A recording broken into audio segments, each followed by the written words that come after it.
Yo Juragan, kembali bersama Tukang Expose dan masih bersama Om Jin dan rekan Om Jin, Bung Jeffrey. Wah, Bung Jeffrey, si tampan Bung Jeffrey. Ya. Oke ya? Oke. Nggak ada uang kecil nih? Nggak ada uang kecil? Transfer Bang. Jadi sekarang Om Jin dan Bung Jeffrey ini kita lagi duduk santai nih, kembali ke diskusi-diskusi ringan aja nih. Betul. Bung Jeffrey. Karena kemarin video perdana kita ya semoga sih bermanfaat ya, yang kemarin kita buat dengan judul istilah-istilah pariwisata, Bung Jeffrey. Betul. Biar semua dapat ilmunya ya. Iya. Dan sebenarnya kami pun sebenarnya lagi belajar juga nih. Jadi kita ini sharing-sharing bukan pengen menunjukkan kita lebih unggul, Bung Jeffrey ya. Kita ini hanya pengen sharing, saling mengedukasi. Kalaupun nanti ada kesalahan atau misinformasi, nggak apa, di ini aja dibantu kita untuk merevisi pernyataan-pernyataan kita. Oke, Bung Jeffrey, ini sekarang podcast kedua kita ini. Betul.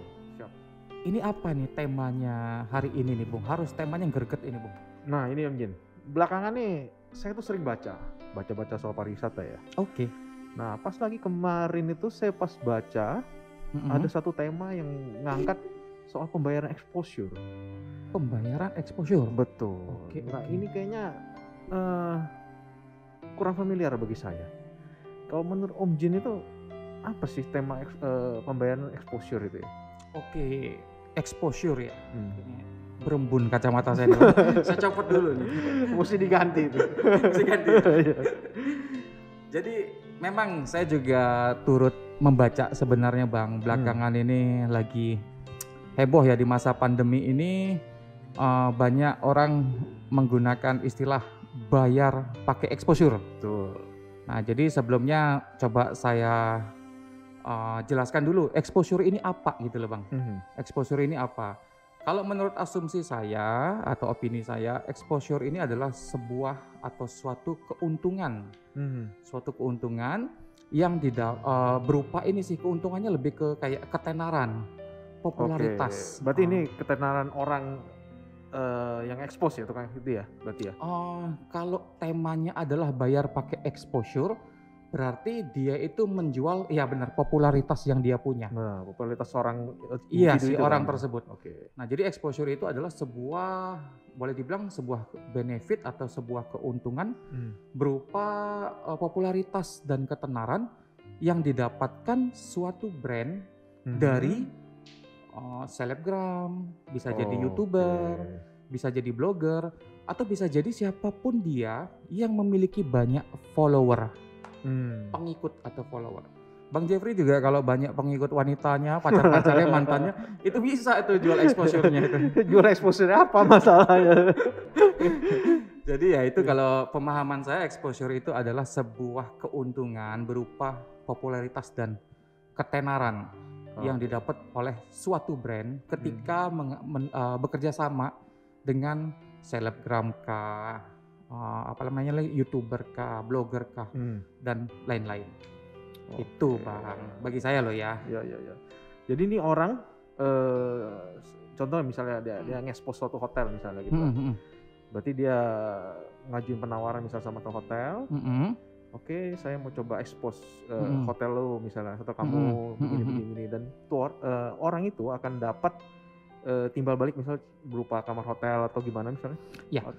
Biasanya gini nih, karena exposure itu atau bayar pakai exposure itu bukanlah suatu alat bayar yang sah di negara kita ini. Jadi itu biasanya berupa kesepakatan. Bisa jadi exposure-nya itu memang ditukar dengan benefit menginap misalkan. Bisa jadi. Atau bisa jadi benefit lainnya, misalkan sebuah hotel seperti yang Bang Jeffrey bilang. Bisa jadi menginap plus full board. Full board itu breakfast-nya dapat, lunch-nya dapat, dinner-nya dapat. Itu. Jadi memang dia itu kayak ada meminta sesuatu. Biasanya sih fasilitas yang dimiliki oleh brand tersebut. Nah, fasilitas berarti. Biasanya fasilitas.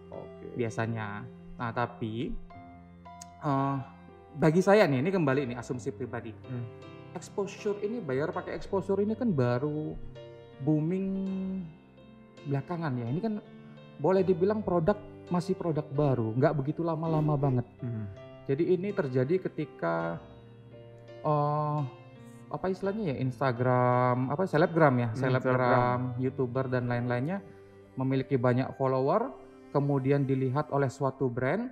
Nah, kemudian brandnya ini ingin memutuskan, saya mau coba kerjasama dengan si YouTuber ini atau selebgram ini dengan harapan ini bisa jadi bagian dari branding si produk tersebut. Nah, jadi karena ini sesuatu yang baru, kalau menurut saya, kalau kita mau bayar pakai exposure, alangkah bagusnya jika kita yang menerima penawarannya, Bang, bukan kita yang mengajukan. Oh, berarti pihak hotel mengajukan penawaran. Okay. Pihak brand produk yang pingin brandnya di highlight atau di expose, itu yang harus mengajukan penawaran ke kita. Nah, bagi saya loh ya. Tapi ya belakangan ini banyak yang terjadi itu kenapa sampai ada istilah bayar pakai exposure, justru kebalikannya nih. Kita yang selaku yang memiliki popularitas, baik berupa follower ataupun baik berupa subscriber, itu yang memberikan proposal atau mengajukan kerjasama. Sebenarnya tidak masalah, Bang, sebenarnya. Cuman kalau menurut saya, seharusnya sih yang punya brand loh ya, yang punya brand yang melihat, karena ini juga kita bicara strategi bisnis sebenarnya loh ya. Kita bicara exposure, kita tuh bicara strategi bisnis berupa branding dari sebuah produk. Misalkan kita bicara di hotel aja dulu nih. Misalkan saya adalah general manager sebuah hotel nih. Hotel saya ini hotel baru nih. Saya ingin mendapatkan popularitas. Jadi saya itu harus memfilter target YouTuber atau selebgram yang pingin saya ajak kerjasama. Karena bisa jadi kalau kita salah memilih target, bisa jadi bad engagement juga. Jadi dalam artian bukan bad ya, atau negatif lah ya, kurang baik lah dilihat kalau kita salah memilih target yang kita ajak kerjasama. Dan di situ pun kita harus melihat, misalkan saya pingin menaikkan brand image saya, brand image hotel saya, itu nggak bisa asal sembarang YouTuber atau selebgram yang hanya bermodalkan follower yang banyak, Bang. Nggak bisa dengan hanya follower yang banyak, itu harus diteliti dulu. Kita harus minta itu analisa datanya. Mulai dari kita cari segmen marketnya mereka itu usia berapa ke berapa, regionalnya dari mana ke mana, interestnya kemana gitu loh. Karena setiap selebgram atau YouTuber itu pasti punya interest masing-masing. Jadi kita harus lihat dulu nih interestnya ini sesuai nggak dengan yang kita inginkan agar branding kita berjalan dengan baik. Paling nggak ada brand image, brand trust dan brand awareness produk kita atau properti kita itu ikut naik. Naik secara positif ya, jangan naik dengan hasil yang negatif, karena bisa juga naiknya itu negatif, Bang. Kalau kita salah memilih YouTuber atau selebgramnya. Nah, menarik ini. Tadi kan Om Jin bilang misal ada hotel baru nih, yang lagi mau branding lah ya. Iya. Nah, contoh, kira-kira menurut Om Jin seberapa efektifkah seorang selebgram untuk mengangkat brand image satu hotel itu, Om Jin?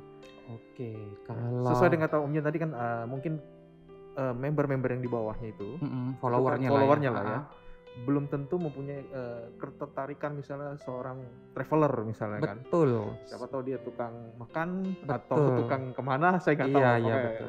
Saya bilang makanya seberapa menarik, seberapa efektif itu bisa ngangkat suatu brand. Kalau kita bicara efektif, sebenarnya metode ini sangat efektif.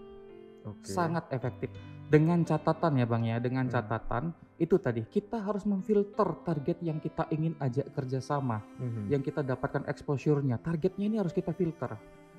Karena ya yang seperti saya bilang tadi, kita nih misalkan saya pemilik hotel atau GM sebuah hotel, sebelum saya melakukan kerjasama atau barter exposure dengan fasilitas yang saya miliki, saya tuh harus melihat data analisanya dulu, Bang.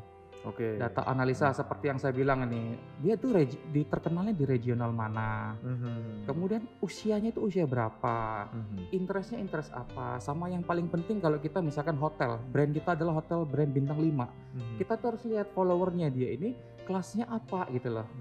Nah jadi itu benar-benar harus kita teliti.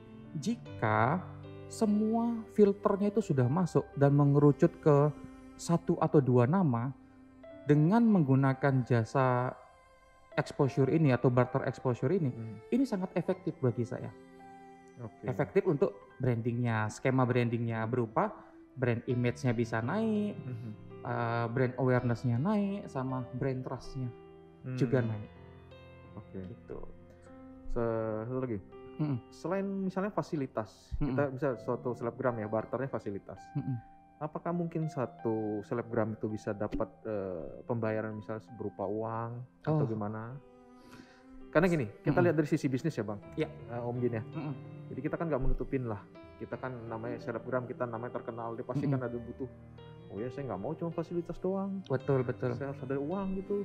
Betul. Itu, kan gitu. Gimana menurut Om Jin? Pada dasarnya, kalau yang seharusnya yang saya yakini ya. Jika itu kita bicara bisnis, memang harus ada unsur uangnya, ya harus ada unsur uangnya. Namun, kenapa belakangan ini banyak istilah bayar pakai exposure dengan artian hanya barter, exposure-nya dengan fasilitas. Karena di era keterbukaan ini Bang, di era media sosial yang begitu boleh dibilang begitu tingginya nih activity atau aktivitas manusia di media sosial. Jadi itu memunculkan banyak jenis selebgram atau YouTuber atau mereka yang punya popularitas itu banyak banget jenisnya. Misalkan yang Abang bilang ada unsur bisnis nih, dibayar pakai uang. Banyak Bang. Banyak selebgram, YouTuber, blogger dan lain-lain yang secara bisnisnya mereka itu mintanya uang banyak. Banyak. Dan itu bayarannya sangat mahal. Sangat mahal. Namun seperti yang saya bilang, ini kan media era keterbukaan Bang. Media sosial ini semuanya itu serba mudah lah. Nah jadi begitu kita bisa membuat sebuah konten yang menarik banyak orang sehingga orang tersebut menjadi follower atau subscriber kita ini sudah jadi influencer. Kita sudah jadi influencer dengan subscriber dan follower kita, dan yang jenis-jenis yang baru ini Bang ya, yang boleh dibilang medium lah, nanggung lah. Dia nggak terkenal yang baru ini. Kok jenis kayak ngeri banget denger loh. saya pun nggak tahu jenis apa. Tapi ya itu secara faktanya memang ada yang sangat terkenal. Oh maksudnya YouTuber, selebgram itu ada yang sangat terkenal. Iya. Ada yang namanya masih di tengah-tengah. Ya kan, maksudnya kan gantung ada gantung. Bawah enggak, atas enggak. Betul. Gitu. Nah yang gantung-gantung ini. Saya suka tuh yang gantung. Nah jadi yang gantung-gantung ini Bang, yang menurut saya karena mereka belum tentu dilirik, jadi mereka mengemas diri mereka sendiri. Ini masih ada unsur bisnisnya. Mereka mengemas diri mereka sendiri, membuat kemasan, mempackaging diri mereka sendiri dengan meng-highlight ini loh data analitik saya. Ini seperti ini yang bisa saya berikan. Kalau kamu kerjasama dengan saya, ini yang kamu dapatkan. Nah, jadi bagi mereka yang nanggung-nanggung ini, yang tidak terlalu terkenal tapi sudah punya banyak follower. Mulailah metode barter yang disepakati. Kurang lebih begitu. Ini asumsi loh ya. Jadi saya juga bukan pengamat, tapi hanya asumsi yang saya rasakan di lapangan. Terakhir Om Jin, saya mau nanya nih. Menurut Om Jin, pembayaran secara exposure ini di sisi mata Om Jin tuh gimana? Kalau di sisi kan saya, ya pembayaran kan biasa kita pakai uang. Ya. Kalau di mata saya ini Bang ya, sebenarnya pembayaran pakai exposure itu sah-sah saja. Karena ini bukanlah alat pembayaran resmi. Jadi yang paling penting itu adalah kesepakatannya. Apakah mengandung unsur simbiosis mutualisme atau tidak? Karena secara prakteknya di lapangan, meskipun kita tahu nih alat pembayaran yang sah itu adalah uang rupiah kita ya. Namun ketika kita mendapatkan mutual benefit atau masing-masing mendapatkan keuntungan, itu transaksi bisa terjadi meskipun tidak ada unsur rupiahnya. Ya. Nah jadi kalau menurut saya sah-sah saja, namun ini nih yang harus dipelajari nih, karena ini akan lebih larinya ke etika Bang. Etika itu dalam artian tidak ada unsur benar atau salah, hanya ada unsur kok nggak etis ya kayaknya, kok kurang tepat, kurang cocok, itu loh Bang. Jadi nggak ada unsur itu salah loh, mereka minta bayar pakai exposure itu salah. Bagi saya nggak ada unsur itu. Ya. Ini hanya masalah etis atau tidaknya.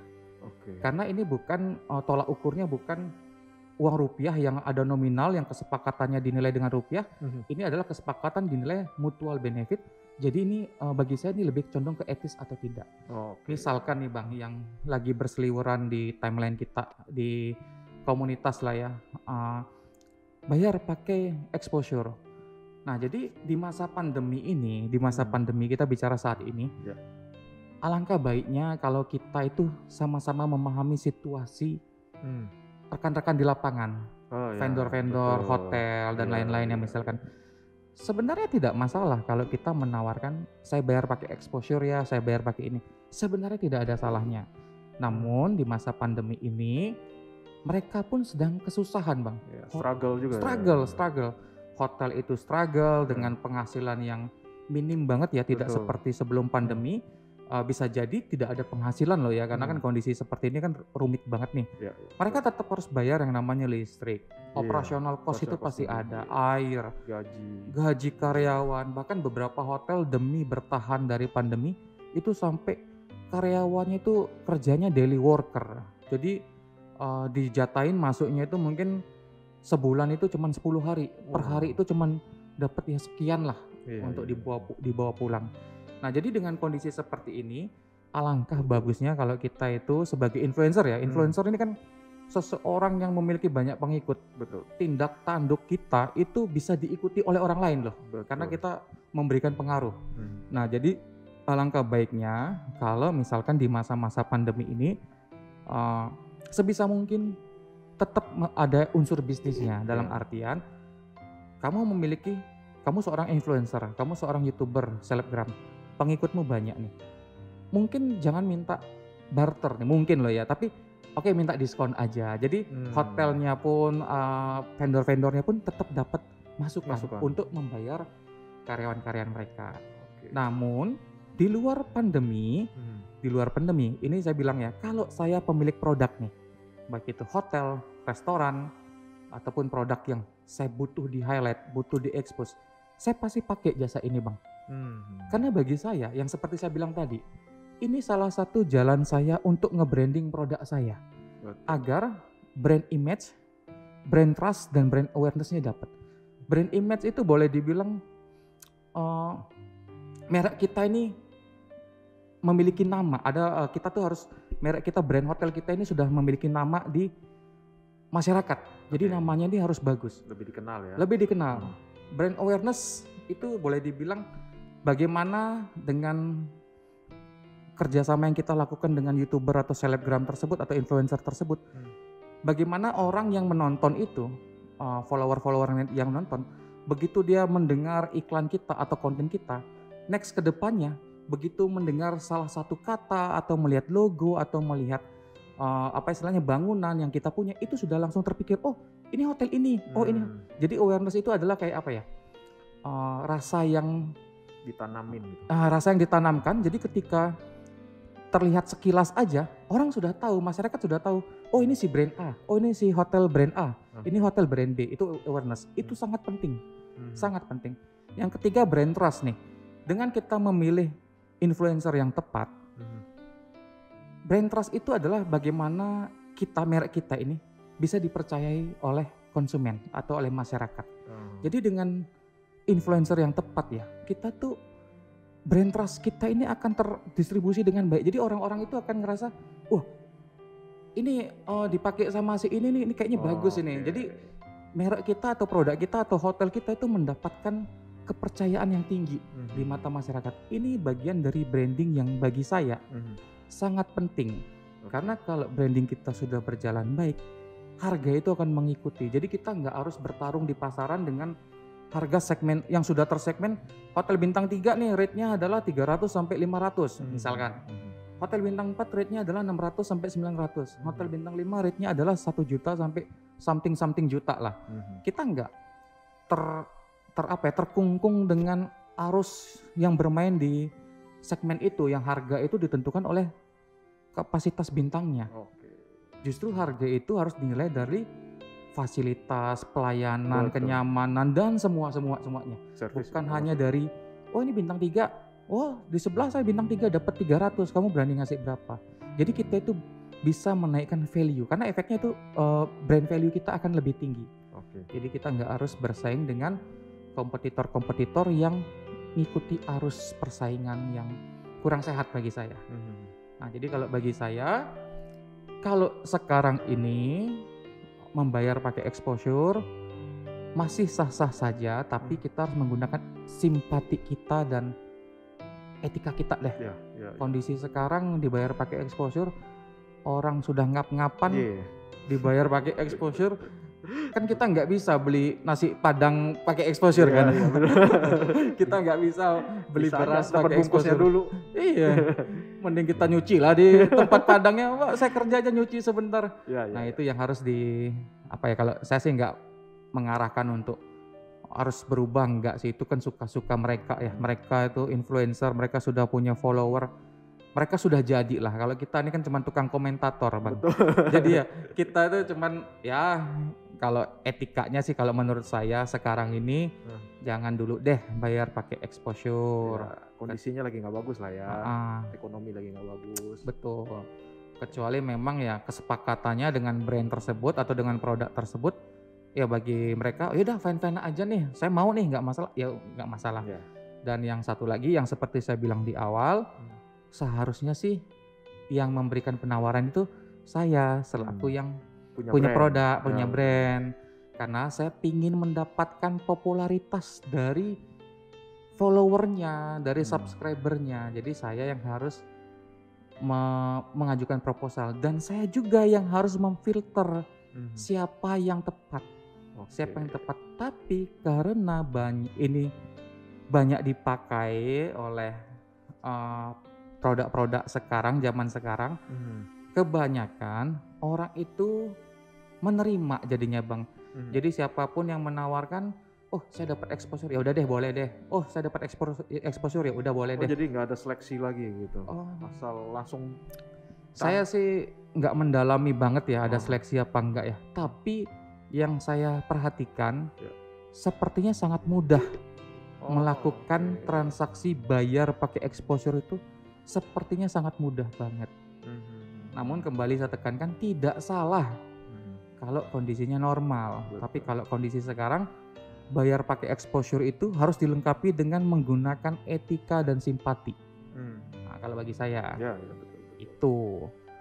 Oke, berarti sebenarnya sih fungsi selebgram tuh lumayan penting lah ya. Sangat penting. Buat naikin brand image-nya suatu produk lah ya. Bagian branding dari suatu produk. Sangat penting bagi saya. Sip Om Jim. Menarik ini diskusi kita, Bang. Dan saya nggak tahu loh kok tiba-tiba saya kayak ahli banget nih. Gak apa-apa, besok saya tanya ahli lagi. Kalau nggak ahli, tanya tak gitu. Tapi ya begitulah teman-teman, kita sih tetap namanya sharing ya. Nggak selalu kita itu yang benar. Jadi kalau emang ada salah kata, mispersepsi, misinformasi, nggak apa, nanti direvisi aja kami, disampaikan itu salah Om Jin, bukan begitu. Nggak apa, jadi saya malah suka. Jadi kita belajar bareng jadinya. Ketimbang kita berdua sekarang saya lebih banyak ngoceh nih. Nanti gantian Bang Jeffrey yang harus banyak ngoceh nih. Saya dibayarnya lebih gede kalau saya ngoceh. Saya nggak sanggup bayar, Bang. Ya, oke ya, itu aja. Cukup kayaknya sih. Next, semoga kita bisa sharing edukasi lagi nih, Bang. Siap. Oke, teman-teman, demikian dulu dari Tukang Expose. Semoga ada manfaatnya. Salam kopi susu. Thank you.